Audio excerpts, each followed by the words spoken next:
So I think that's very important. Yeah. So just about that, do you think you made the right decision? Yes, I think I do make the right decision because my decision wasn't based off of popularity. Oh, what's the best school to go to in Oklahoma? Right. A lot of times, I see students, they get caught up in what's the biggest school to go to, the furthest one from home, like who has the best parties, and I feel like those are factors that you don't need those. Those are like non-variable factors. They don't matter. So I feel like I chose my school. It was the good choice for me because it's a smaller school, so I will be having a more hands-on approach with my professors. Whenever you go to a bigger school like OU, I'm not knocking it, but you may be in a class with 80 or 60 students and you can't get that one-on-one like your professor. So you know yourself, you know the attention that you may need, and sometimes at smaller schools you get that attention. So at Langston University, I do get that that communication with my professors and that better relationship because it's less students to teacher ratio. So yeah. Now think about in general. Do you think it was important for high school students to be connected with some type of extracurricular activity, regardless if it's sports or a club or a particular organization?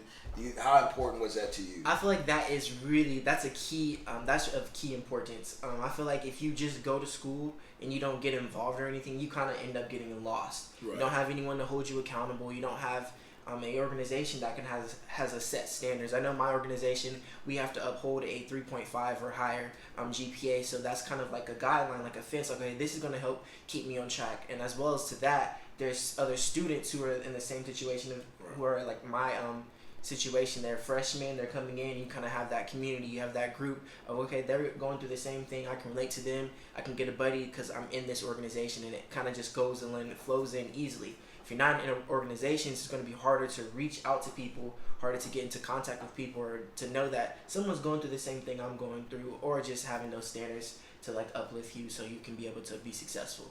Now, it's college hard. It's college hard. Be honest. I would say college is different for everybody. It's just how you approach things. A lot of people say college is hard. I don't think college is hard. I feel like anything is what you make it. So you kind of just got to have fun with it. If a lot of people say working out's hard, but if you have fun with it, it's not that hard. Like, I always look at it as with the whole organizations, I feel like that is a big part of it because it's easier for me. I don't know, I want to speak for all people, but it's easier to go through something with a group. Right. Whether that be a workout. So say I would like to reference things to sports. It's easier to go in the gym and work out with your sports team, or it's easier to go to, like, for singers, it's easier to go into like a choir practice with multiple people just than you by yourself. So with that being said, like, it's a lot easier to go into something with a group of people, right. To have people, like, whether it be your family or friends that you made in those organizations like we were talking about earlier, but to go through it with it, and that won't make it as hard. So college is not hard as long as you have the tools that you need to get through it. That's good. So is there anything you want to say seniors that are about to graduate? I know, we're in this pandemic, so a lot of them may not be able to go. They're not going to be able to go back to school. They may not be able to have an actual face-to-face graduation, so it's a different deal. But there's a lot of them that are still kind of on the fence of what university they want to go to. What would be your advice to those seniors that are just kind of like in the limbo? They want to go to college, but they still have not, done exactly or picked that particular college that they want to go to, because they don't see that they don't think that any university is kind of screaming out to them. So I would say just go with if you don't have a gut feeling, just kind of go with what naturally, like, you're more lean towards. Don't fight the feeling, just like roll with the feeling of, like, I don't know what I want to do, I don't know what school I want to. There's going to be that one school that you kind of just, it's in the back of your head, I kind of want to go here. Just go for it. You never know. You can't knock something until you try it. So you may go to a university, say for a year. You tried it. That's all that matters. You tried it. You went there. You did it. It wasn't for you. Hey, you didn't lose anything. You still tried it. So just go to that school. If you don't like it, you can switch schools, but you got to get yourself out there. So is there any other advice you want to give towards high school students?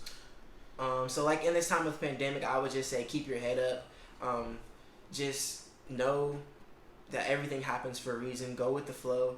It's difficult, but like we say in the nursing field, Like these curveballs thrown to us, they just make you stronger. They make you a better person. They allow for you just to be able to adapt to different situations, and it makes you better in the long run whenever you're able to adapt to different situations that are not in your control. And it just makes you better as a person, builds character. So you can tell someone, yeah, whenever I was a senior in high school, we got thrown with the pandemic, but I stayed motivated, I stayed on my feet, and I got through that. And that's a story to tell. So just keep your head up and stay pushing. You got this. Where can they connect you? If they want to connect with you? You can connect with me through my Instagram, which is Maurice R. Dowell. TikTok, Maurice Dowell. Facebook is Maurice Dowell. Email mauricedowell@yahoo.com. All right, Open Door students. I hope that y'all enjoyed this particular video. I hope it finds you well. Make sure that you do the rest of the worksheet and the rest of the workshop that I provided for you. If you have any questions, make sure you email me at jcrowley@cameron.edu. And we'll go from there. All right. I hope y'all are having a great weekend. I hope y'all have a great day. And continue to keep studying. And for your seniors, make sure that you're checking off everything of your senior checklist. If you have any questions, just make sure you contact me. All right. Y'all have a great day. Peace out. Peace. Make sure you like, comment, and subscribe. It's on YouTube. So.